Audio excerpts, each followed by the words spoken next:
Ça commence, ça commence. Je perds mes mots, ça ne va pas du tout. Reprenons les petites notes.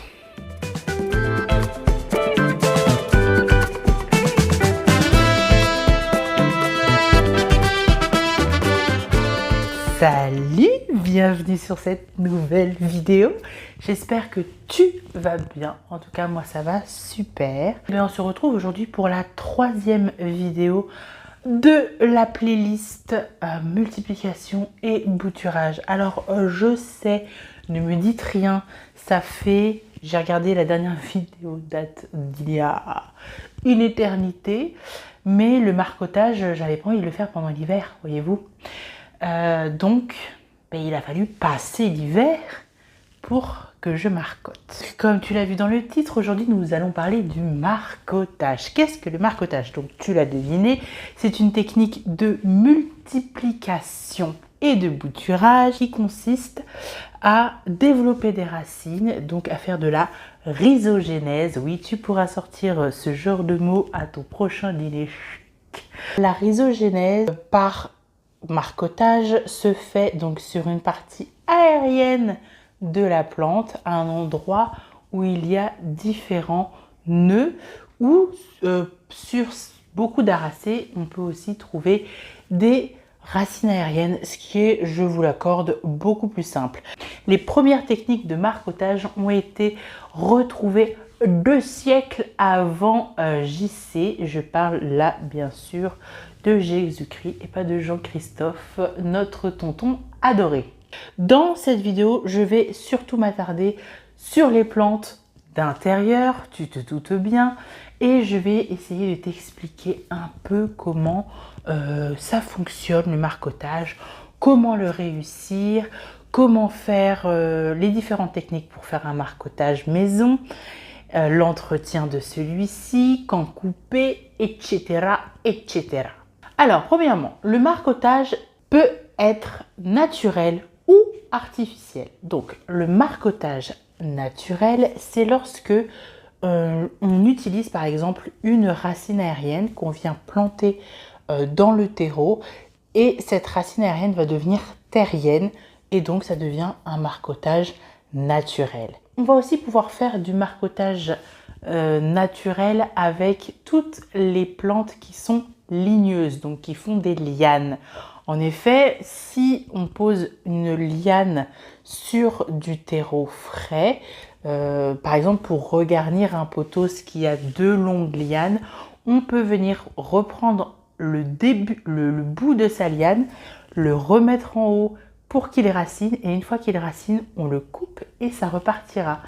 Donc ça, c'est ce que j'appelle le marcotage naturel, parce qu'en effet, c'est au contact du substrat que la plante va développer de nouvelles racines au niveau de ses nœuds. Il existe aussi un marcotage artificiel. Pour ça, il te faudra sûrement un petit peu plus de matos, mais quand je dis un petit peu plus, tu vas voir que c'est vraiment pas méchant, pour pouvoir réussir ton marcotage. Alors, je pense notamment aux plantes qui sont grimpantes dans nos intérieurs.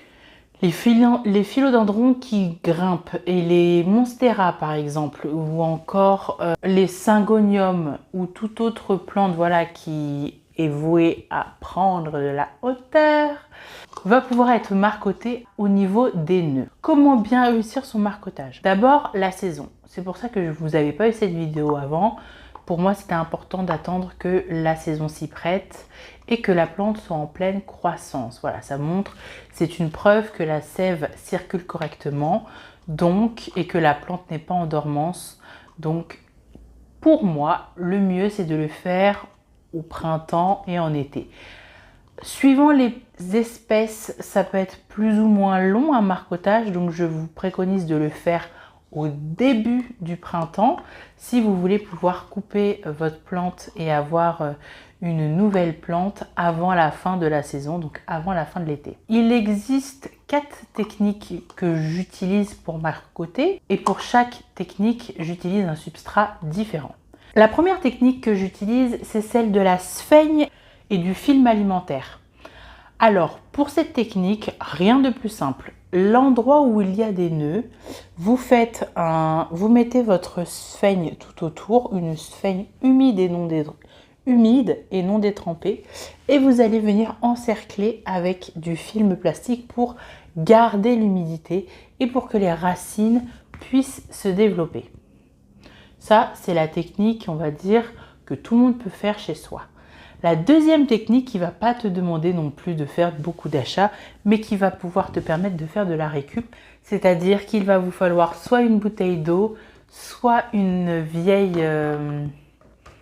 soit un vieux pot de yaourt que vous allez venir couper pour pouvoir faire passer votre tronc, que vous allez scotcher, remplir de sphaigne et pareil, arroser, mais pas détremper votre sphaigne et laisser comme ça agir quelque temps, le temps que les racines se fassent. Avec les mêmes objets, vous pouvez faire la troisième technique qui consiste à refaire donc une découpe et un scotchage autour du tronc, mais au lieu de mettre de la sphaigne, de mettre du substrat.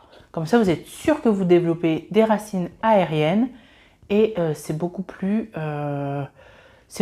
simple ensuite de la remettre directement en terreau parce que elle connaîtra déjà le terreau, donc ce ne sera pas un choc pour elle. Il y a une technique que moi je n'utilise pas, c'est la bouture en eau des racines aériennes parce que je trouve qu'après c'est plus difficile de les faire passer dans un substrat de terreau. Donc c'est pour ça que moi cette technique-là je ne l'utilise pas, mais je sais qu'elle fonctionne et que certaines personnes sont très contentes avec ça. Donc je vous la mets là, mais c'est pas une que j'utilise, donc je ne les ai pas comptées dans les 4 que j'utilise. Parce que la 4e que j'utilise, bon là ça va vous demander un petit investissement, je dis bien petit parce que ça coûte pas bien cher. Ça va être d'acheter des balles de marcotage. Voilà, alors ça se présente comme ça. Sur le marché, vous en trouverez des noires ou vous en trouverez des transparentes. Moi, je vous avouerai que j'ai les deux parce que ce que j'aime faire, c'est de mettre un côté transparent avec un côté noir. Alors, comment fonctionnent les boules de marcotage? Les boules de marcotage permettent de mettre soit de la sphaigne, soit du substrat. Là aussi, c'est comme vous le sentez, j'ai envie de dire. Vous le mettez à l'intérieur et vous enfermez le tout, voilà, pour faire en sorte que la sphaigne ou le terreau que vous avez mis reste humide et soit un milieu fertile pour le développement des racines. Pourquoi j'aime bien utiliser un côté transparent et un côté noir? Comme vous le savez maintenant, vu que vous avez regardé ma vidéo sur mon substrat, évidemment, je favorise toujours la vie microbienne et bactérienne dans mes substrats. Donc, je veux que ce soit le plus biologique possible et les éléments biologiques aiment le noir. Donc, cette partie-là, je la mets du côté qui va vers la lumière et cette partie-là, je la mets de l'autre côté. Bon, après, ma lumière, elle vient principalement d'ici. Donc, mes boules de marcotage vont être dans ce sens-là. Ce que j'aime avec les boules de marcotage, c'est qu'elles ont une petite partie comme ça, un peu évasée, on dirait un petit bol, ce qui facilite finalement, ça ne veut rien dire, finalement ça facilite l'arrosage, voilà, je trouve ça plutôt pas mal. Il en existe avec des trous sur les côtés pour laisser passer les racines aériennes. Alors c'est pas le cas de celle que j'ai, mais écoutez, pour le moment, ça me va très bien. Si j'ai un côté transparent, c'est pour pouvoir voir l'évolution des racines. Une fois que je considère qu'il y a assez de racines, ça me permet d'ouvrir ma balle et de faire le bouturage de ma nouvelle plante avec son nouveau système racinaire et lui offrir un nouveau pot ou alors la remettre au pied de la plante existante si je veux un peu étoffer tout ça. Voilà, donc ce que j'apprécie aussi dans ces balles de marcotage, donc il n'y a aucun partenariat, hein, c'est des balles de marcotage que j'ai commandé sur Temu. Je vous remets la vidéo de mon unboxing juste ici. Ce que j'apprécie, c'est qu'une balle de marcottage n'est pas utilisable qu'une seule fois.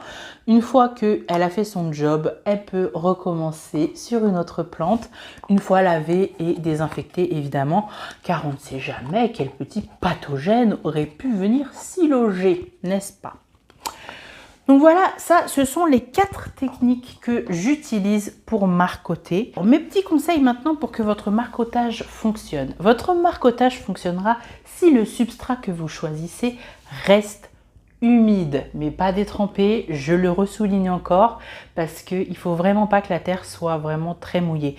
Mais si ça vient à trop sécher, les racines qui vont sortir risquent aussi d'être trop sèches. Donc il faut faire attention vraiment à maintenir une certaine humidité dans votre technique de marcotage que vous aurez choisie. La durée du marcotage est variable suivant différents facteurs, notamment la température extérieure, la croissance de la plante, l'état des racines aériennes s'il y en avait lorsqu'elles vont être enserrées dans la balle de marcotage. Ce qui peut aussi venir accélérer ou non votre marcotage, ça va être la santé de la plante bien sûr. Une plante en bonne santé fera des racines beaucoup plus facilement qu'une plante qui ne l'est pas. Si vous voyez des petites racines aériennes qui arrivent, et que vous voulez marcoter à cet endroit-là, n'hésitez pas à mettre un peu de Clonex, ce qui va booster la création des racines et vous permettra de gagner peut-être quelques jours dans votre marcotage.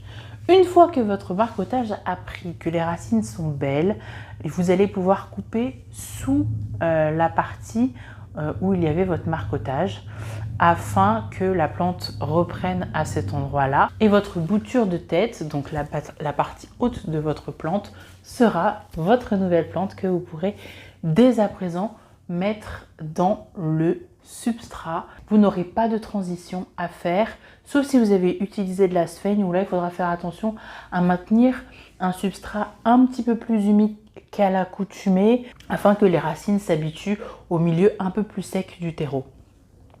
Ce que vous pouvez faire aussi, une fois que vous avez marcoté en sphaigne, c'est de laisser la sphaigne autour et de le replanter ainsi. Comme ça, dans votre substrat, lors des arrosages, la sphaigne retenant davantage l'eau, elle va pouvoir s'habituer au fur et à mesure à son nouvel environnement. Pour ma part, j'ai déjà fait des marcotages qui ont très bien fonctionné.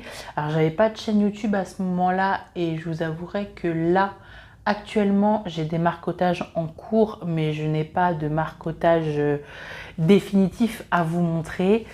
Mais sachez que c'est une technique voilà, qui est la plus physiologique pour la plante et la moins stressante pour elle. Je pense que c'est la technique de bouturage qui répond le plus à la manière douce, on va dire, contrairement aux autres techniques qui consistent à couper une partie de la plante, la changer d'environnement et la forcer, entre guillemets, à faire de nouvelles racines. Là, ça va lui demander d'avoir beaucoup d'énergie, alors que là, la plante mère va faire de nouvelles racines pour le futur bébé, sans savoir que c'est le futur bébé d'ailleurs. Et quand vous couperez, finalement, il y aura assez, le système racinaire sera assez développé pour qu'il n'y ait pas de traumatisme, on va dire, de votre bouture. L'eau d'arrosage que tu vas utiliser lorsque tu vas faire ton marcotage, c'est la même que tu utiliseras pour ton substrat. Donc si tu utilises les EM, tu peux mettre des EM et lorsqu'il y aura des racines dans ton marcotage, tu peux déjà mettre des oligo-éléments et de l'engrais pour faciliter justement ton bouturage. Voilà, c'était une vidéo très courte et explicative. J'espère que ça t'a plu. Je te laisse retourner à ta serviette de plage. J'espère que tu passes un très bel été. Moi, je te redis à bientôt pour la prochaine vidéo. Je ne sais pas trop quand est-ce que ce sera. Et puis, je te fais plein de bisous. Si tu as des questions, n'hésite pas à les poser en commentaire. Si tu n'es pas abonné, abonne-toi. Et si tu as aimé cette vidéo, je t'en prie, laisse un petit pouce en l'air. On se dit à la prochaine. Passe un bel été. À plus tard. Bye bye!